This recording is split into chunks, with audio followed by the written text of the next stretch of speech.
বন্ধুরা, এমএস এক্সেলে আপনারা যখন কোনো ফর্মুলা অ্যাপ্লাই করেন তখন মাঝে মাঝে কিছু এরর আপনাদের সামনে চলে আসে, বা আমরা যখন কোনো ইনভ্যালিড ভ্যালু পুট করি তখনও কিছু এরর চলে আসে। সেই এরর কোডগুলো নিয়ে আমরা আজকের ভিডিওতে আলোচনা করব। আপনাদের স্ক্রিনের সামনে যে এরর কোডগুলো আপনারা দেখতে পাচ্ছেন এগুলো কিন্তু অনেক চেনা কোড। এই এররগুলো আপনারা মাঝে মাঝে পান, কিন্তু তখন আপনারা কনফিউশনে থাকেন যে এই এররগুলো কিভাবে সলভ করব বা এই এররগুলোর অর্থ কি, মানে কি। আজকের ভিডিওতে আলোচনা করব এই এররগুলো কেন আসে, ফর্মুলাতে কি ভুলের জন্য এই এররগুলো আসে এবং এই এররগুলো সলভ করার উপায় কি। তো বন্ধুরা, শেষ পর্যন্ত আমাদের ভিডিওটা দেখবেন, একটা একটা করে আমরা এরর আপনাদের সামনে তুলে ধরব। বন্ধুরা, সবার আগে চলে আসি ডিআইভি। এই এররটা খুব কমন এরর, এই এররটা মাঝে মাঝে আসতে দেখা যায়। এটার আসল কারণটা কি বন্ধুরা, যদি আমরা কোনো নাম্বারকে 0 দিয়ে ভাগ করি তাহলে সেই এররটা চলে আসে। সাপোজ ধরে নিন এখানে আমি ইকুয়াল টু এখানে 50 বাই তারপরের সেল 0 ভাগ করলাম। তো আপনারা ভালো করেই জানেন কোনো সংখ্যাকে 0 দিয়ে ভাগ যায় না, তাই জন্য এই ডিআইভি এরর চলে আসে। এটা থেকে বুঝতে হবে যে এরকম কোনো ভাগ করছি বা ডিভাইড করছি যেটা 0 দিয়ে বা ফাঁকা যদি থাকে সেক্ষেত্রে এই একই এরর আসে। তারপর ধরুন এখানে আমি ইকুয়াল টু 50 ভাগ তার নিচের সেলটা, যেই সেলের মধ্যে কোনো সংখ্যাই নেই, ফাঁকা আছে, সেক্ষেত্রে ডিআইভি এই এররটা চলে আসলো। আমি যেখানে 2 দিয়ে দিই তাহলে কিন্তু আর এররটা আসলো না। অ্যাভারেজ করার সময় বা পার্সেন্টেজ করার সময় এই ডিআইভিটা চলে আসে। তখন আমাদেরকে দেখতে হবে যে আমরা কোনো 0 দিয়ে ভাগ করছি কিনা বা এমন কোনো সেল দিয়ে ভাগ করছে কিনা যে সেই সেলটা 0 আছে বা ফাঁকা আছে। ওকে বন্ধুরা, এবার বন্ধুরা চলে আসি নেম। বন্ধুরা, এই নেম এররটা মাঝে মাঝেই আমাদের দেখা যায়। এই নেম এরর বেসিক্যালি কিছু না, আমরা যদি ফর্মুলা লিখতে গিয়ে যদি কোনো ভুল করে ফেলি তাহলে সেই নেম এররটা আসে। সাপোজ আমি এখানে ইকুয়াল টু সাম করলাম, ফার্স্ট ব্র্যাকেট যোগ করলাম, এই পর্যন্ত ঠিকই আছে, কিন্তু আমি যদি সাম লিখতে গিয়ে সান লিখে ফেলি, তার মানে এই সান নামে কোনো ফাংশন এই এক্সেলে নেই। তাহলে এন্টার মারলাম, দেখুন দেখুন এই নেম এররটা চলে আসছে। আরেকবার দেখাচ্ছি, আমি ধরুন অ্যাভারেজ করলাম, অ্যাভারেজ আমি ধরুন বানানটা কোনো কারণে ভুল করে ফেললাম, এবার দেখবেন এই এররটা আসছে। বন্ধুরা, এই নেম এররটা আরো একভাবে আসতে পারে। যেমন ধরে নিন এখানে আমি সাম করছি, সাম, এবার সেল রেঞ্জটা আমি এটা না দিয়ে এই সেল রেঞ্জের নাম দিচ্ছি। ধরুন আমি নাম দিলাম ডেটা, দিয়ে এন্টার মারলাম, সঙ্গে সঙ্গে এই এররটা দেখালো। তার মানে যে ডেটা নামে কোনো সেল রেঞ্জই নেই। ওকে বন্ধুরা, তাহলে এই ডেটা নামে যদি সেল রেঞ্জ না থাকে তাহলেও এই এররটা দেখাবে। এবার আমি একটা কাজ করি, এই সেল রেঞ্জটাকে নাম আমি ডেটা দিয়ে দিই। তাহলে সিলেক্ট করলাম, এখানে গিয়ে ডেটা দিয়ে দিলাম, এন্টার মারলাম, সঙ্গে সঙ্গে এই যে ডেটা সঙ্গে সঙ্গে পেয়ে গেল এই রেঞ্জটার নাম, সঙ্গে সঙ্গে আমাকে এররটা উঠে গেল। তো বন্ধুরা, এই নেম এরর কোডটা সাধারণত আসে কি আমার ফর্মুলা এরর হওয়ার ফলে। আমাদের নেক্সট এরর কোড হচ্ছে ভ্যালু। এই কোডটা আপনারা মাঝে মাঝে দেখবেন। এটার কারণ কি, এই কোডটা এরর কোডটা আসার কারণ হচ্ছে, ধরুন আপনি অপারেটরের মাধ্যমে যোগ করছেন 3টা নাম্বার, প্রথম নাম্বার প্লাস দ্বিতীয় তৃতীয়, এভাবে যোগ করছেন, যোগফল তো চলে আসলো। এবার কোনো কারণে কোনো একটা সেলে ভুল করে ক্যারেক্টার চলে আসলো। সাপোজ এখানে আমি এই একটা ক্যারেক্টার দিয়ে দিলাম, যখনই ক্যারেক্টার দিলাম সঙ্গে সঙ্গে এটা হচ্ছে ফর্মুলাটা ভ্যালু শো করছে, এই এরর কোডটা শো করছে। তার মানে হলো নাম্বারের সঙ্গে কোনোদিনও ক্যারেক্টার যোগ হয় না। ওকে বন্ধুরা, তাহলে এইটাকে আপনারা ওভারকাম করবেন কি করে, সবসময় মনে রাখবেন আপনারা যখন যোগ করবেন তখন ফাংশন ইউজ করুন। ফাংশন যদি ইউজ করেন তাহলে এই ধরনের সমস্যা থেকে আপনারা বিরত থাকবেন। যেমন আপনি যদি এখানে সাম ফাংশনটা ইউজ করতেন তাহলে এই ধরনের ক্যারেক্টার সেলগুলোকে ওরা ইগনোর করে দিত। দেখুন এবার ক্যারেক্টার সেলটাকে ইগনোর করে দিয়েছে। আপনি সাপোজ এখানে ভুল করে এইচ দিয়ে দিলেন, সঙ্গে সঙ্গে এই সেলটাকে ইগনোর করে দিল। তাহলে ভ্যালু এই কোডটা চলে আসে এই ধরনের ডেটা টাইপ মিসম্যাচের জন্য। ওকে বন্ধুরা, নেক্সট চলে আসলাম রেফারেন্স। এই রেফারেন্স এররটা কখন আসে আপনাদেরকে এক্সাম্পলের মাধ্যমে দেখাচ্ছি। দেখুন এই 3টা নাম্বার আমি যোগ করলাম, ওকে, তিনটা নাম্বার অপারেটরের মাধ্যমে যোগ করলাম। যোগ করার পরে এবার আমি এখানে সবগুলো যোগ করে ফেললাম। এইবার দেখুন, রেফারেন্স বলতে বোঝায় যে আমি যে যোগ করলাম যে সেলগুলো, এই সেল তিনটা রেফারেন্স নিয়ে কিন্তু আমার যোগফল হলো। এবার আমি এই কিউ যে কলামটাকে আমি ডিলিট করে দিলাম। যখনই এই কিউ কলামটা ডিলিট করে দিলাম, তার মানে যে কিউ এর যে কলামের যে আমার সেল রেফারেন্সটা ছিল, সেই রেফারেন্সটা ইনভ্যালিড হয়ে গেল, সেটা আর আমার সিটের মধ্যে নেই। এখন যেটা কিউ দেখতে পাচ্ছেন সেটা কিন্তু সেই কিউ না যে কিউ দিয়ে আমরা যোগ করেছিলাম।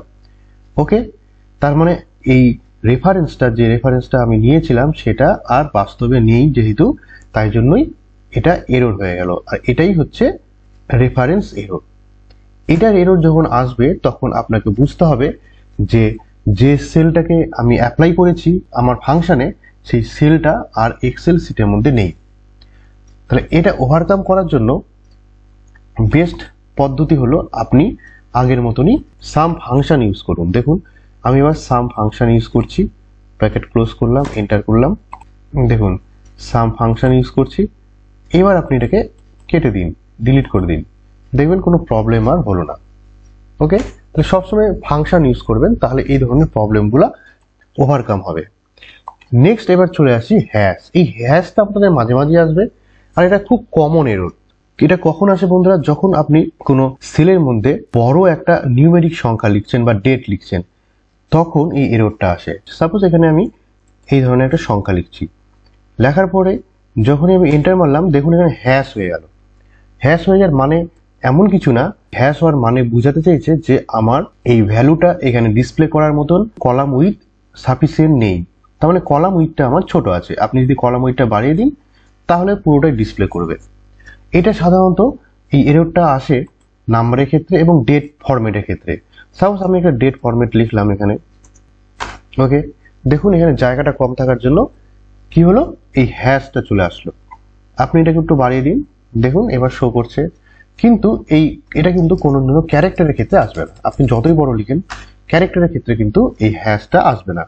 শুধুমাত্র নাম্বারের ক্ষেত্রে এবং ডেট টাইপের ক্ষেত্রে এই হ্যাশটা আসবে, যদি কলাম ততটা চওড়া না থাকে যতটা প্রয়োজন, তখন এই হ্যাশটা আসবে। আপনি কলামটাকে বাড়িয়ে দিন, তাহলে এই হ্যাশ এররটা উঠে যাবে, অ্যাকচুয়াল ভ্যালুটা আপনি দেখতে পারবেন। ওকে বন্ধুরা, এবার চলে আসছি নাল এরর। এই নাল এররটা কখন হয়? এবার ধরুন আপনি যোগ করতে গিয়ে, এই তিনটা সংখ্যার যোগ করতে গিয়ে, এবার আপনি এখানে অপারেটরটা দিলেন না দিয়ে আপনি স্পেস দিয়ে ওই পরের সেলটা আপনি অ্যাড করে দিলেন, সঙ্গে সঙ্গে আপনাকে নাল এরর দিয়ে দিবে। ওকে, তাহলে অপারেটর মিস হলে এই একটা প্রবলেম হয়। সাপোজ ধরে নিন এখানে আমি সাম করব, ইকুয়াল টু সাম, এই তিনটা ভ্যালু, এই একটা রেঞ্জ, কমা দিয়ে এই পরের রেঞ্জটা দিতে হয়, তাহলে দুটা রেঞ্জের যোগ চলে আসে। আমি কি করলাম, ভুল করে আমি এখানে কমাটা বাদ দিয়ে আমি এটা স্পেস দিয়ে দিলাম, তাহলে আমার এই নাল এরর চলে আসলো। আপনি এখানে কমা দেন, দেখবেন অ্যাকচুয়াল ভ্যালুটাই শো করছে। ওকে, এর পরের এররটা নাম এরর। এই নাম এরর কখন আসে? যদি আপনি ইনভ্যালিড ইনপুট দিয়ে দেন, যেটা ফর্মুলার মধ্যে একেবারেই ভ্যালিড না। যেমন ধরে নিন একটা ফর্মুলা আমি বলছি, সাপোজ এখানে লার্জ একটা ফর্মুলা, লার্জ দিয়ে কি কাজ করে? লার্জ দিয়ে আপনাকে এই সেল রেঞ্জের